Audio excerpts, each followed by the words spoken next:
Hey guys, Lots for Life here with a deck profile for you guys. This is Performapals version 2. I'm thinking about doing a format, like a new version of the deck every format. I don't know, depending on if you guys like it or not. But this deck, it got quite a few new support cards and new challengers, some indirect, some direct.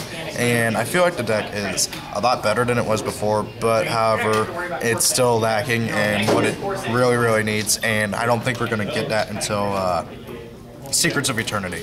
Now, I'm going to go ahead and start off the deck profile. First and foremost, 3 Odd Eyes Pendulum Dragons. You need it for the deck. The deck is basically Odd Eyes deck. If you don't have Odd Eyes, you lose. Then I play 3 of each of these Stargazer and Timegazer.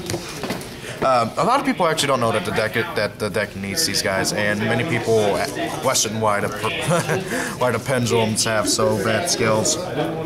But you need these for the deck, mostly because the Performapal pendulums are terrible whenever it comes to their pendulum skills. Like, oh my god, it is just so bad. Like, most of them are level 4, and their skills are 4 or 3 or something stupid like that. Speaking of the Performapal pendulums, I play 1 Kaleidoscorp and 1 Cheermole. Kaleidoscorp I play because he lets you target your Odd Eyes, and that Odd Eyes can attack every single special summon monster your opponent controls once each. And considering Odd Eyes can do double damage, it is just really good and helps you get more damage on board. Now a Cheermole, it's a new one, came out of new challengers. Basically what she does is, I think it's a girl at least, sorry, my nose is getting stuffy. What Cheermole does is, you can target any monster on the field, and then depending on if its current attack is higher or lower than its original attack, it either increases or decreases the attack of the monster. If it's higher, it increases. If it's lower, it decreases by 1,000. And it's really good. It lets your Performapals or heck your Breaker get up to ridiculous amounts of attack and reduce your opponent's monsters to literally nothing. It just is really good. And the only reason why I don't play any more than 1 is because you don't need any more than 1. It's only as simple as that. I mean, any more than 1 and it's kind of gets inconsistent. Next I play 3 Dark Breaker to Magical Warrior, or Breaker to Dark Magical Warrior. He's kind of your main beater outside of Odd Eyes. He becomes a 2800 if you Pendulum Summon him, and you can get rid of a spell counter and pop any spell or trap card on the field and destroy it. It's really good. You do Tribute Summon him sometimes, and that kind of does suck, but it's necessary to win.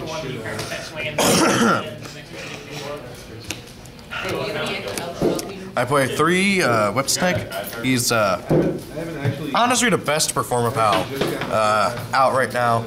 He can switch the attack and defense of any monster on the field during the main phase, during either player's main phase. And a lot of people hate him. He's annoying to people, and you can use it on like your I think it's Stargazer that has more defense. Yeah, Stargazer with the 2400 defense, or your Kaleidoscorp with the 2300 defense, and it becomes a 2300 or 2400 attacker. Really helpful. Next, I still play 3 Skeeter Skimmers. I honestly don't like Skeeter Skimmer that much. I think I said it in my last deck profile. But however, people find it very annoying because you have to attack it twice. And I know a lot of people up here at my locals that just hate this card because it's so annoying. Almost as annoying as Whipstick.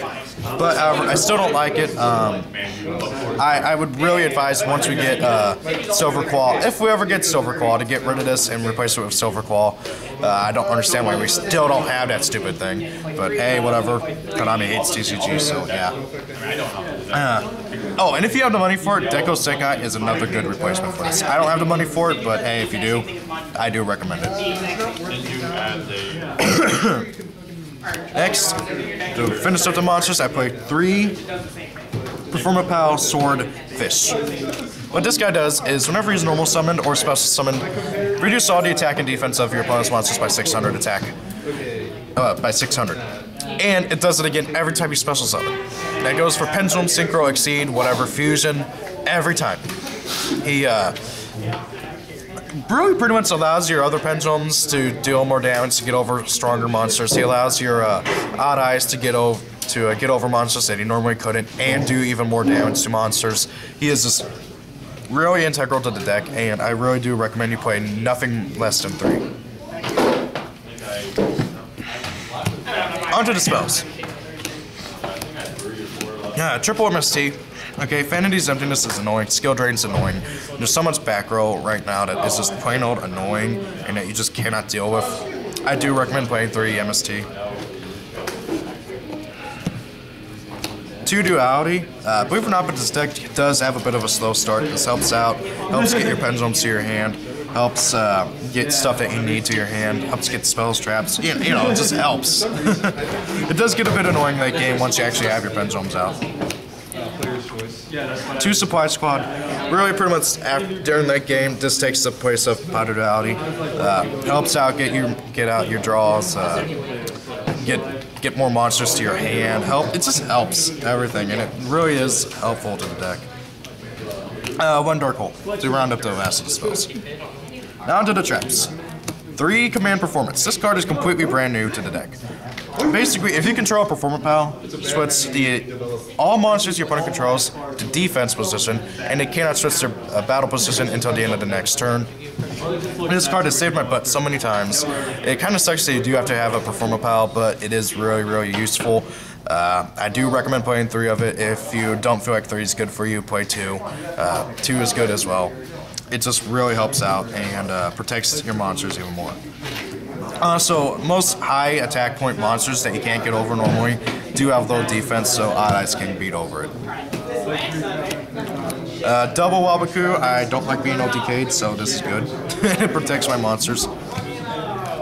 Here's another new card that you probably have not heard of. Punch in the Box. Basically what this does, whenever your opponent declares an attack while they have 2 or more monsters, he can activate this card, negate the attack, then send 1 other monster your opponent controls to the graveyard, and the monster that you negated the attack of loses attack equal to the attack or the defense of the monster that you sent to the graveyard, whichever is higher.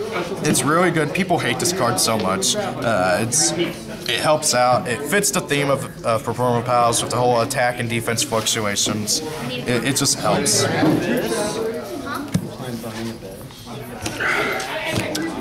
2 Pendulum Back. Basically, it's a salvage if you have your pendulums out, except you can grab any monsters. If you use like your pendulums for exceed material, you can grab them back. It is really useful. And just get any 2 monsters back. I don't see why you wouldn't play this in a pendulum deck. Unless like it's Cold Forts and everything's a pendulum. 1 Mirror Force and 1 Solemn Warning to round up the traps. Another viable option is 2 Phoenix Chain. I just like having some destruction and being able to negate stuff. Really does help out, and it's useful for the deck. Now onto the extra deck. Now, last time I don't think I had a full extra deck, or at least I'm not entirely sure if I did or not. And I'm pretty sure I lost some cards, so yeah. 1 Gachi Gachi. 1 number 17. 1 number 47. 1 number 80, Rhapsody and Berserk. If you don't know what this guy does, basically you detach an exceed material, banish any card to your opponent in your opponent's graveyard, and you can do that twice per turn. And he can equip himself onto an exceed monster you control and have a gain 1200 attack. He's basically an armory arm, but for exceeds. 1 Gaga Cowboy. 1 number 44, Sky Pegasus. I swear I had a number 50-something Black Ship of Corn, but I can't find a stupid thing, so I'm playing this until I can find another Black Ship of Corn. 1 Maestro. I don't have the money for Honor Arc, so yeah, I can forget that. 1 Poppy Operative, because hey, it's Poppy Operative and it's useful. It does also fit the deck theme. Ragna Zero. You heavily influence the attack and defense of monsters in this deck, so its effect is almost always live. Not always, but almost always. Utopia, because I need space in my extra deck and I got nothing else that's better. Sorry, sadly. And then my new favorite Exceed, Dark Rebellion Exceed Dragon. If you guys don't know what this does, first of all, he's basically an evil version of Odd Eyes, which is pretty cool. You target any monster your opponent controls, detach an exceed material. This guy reduce that monster that you selected attack by half, and then he gains that attack power that he halved. This, first of all, it fits the theme of Performapals with attack and defense fluctuation, so you can use like Cheermole on him to have him gain even more attack power or reduce your opponents. Not even think about it either way, it'd be fine. But he gets over things, and since I don't have the money for Honorak or Castell, he's my second best option. Sadly. One number 85 Crazy Box because, hey, if my opponent does activate Skill Drain, I have something that I can actually summon and be useful. One number 16. Focusaurus, Rex. Focusaurus? Oh, Focusaurus, yeah. I thought he had Rex at the end. Oh well. It's for that rare occasion where you actually do overlay with your two of your what was it, Timegazer? Yeah, no, Stargazer. Yeah, the level 5 Gazer Magician. You almost never do it, but hey, you never know. One Photon Strike Bouncer because hey, every now and then you do actually have multiple breakers out, and usually if you do, they don't have any spell counters left. And same thing with Force Focus, just in case. Okay, guys, that is the deck profile. I hope you enjoyed.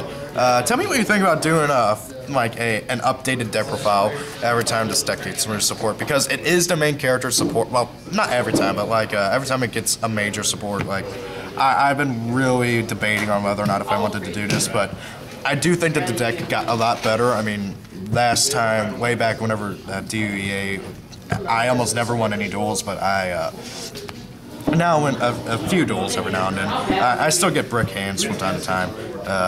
This deck definitely needs to search card sets, getting in a few sets.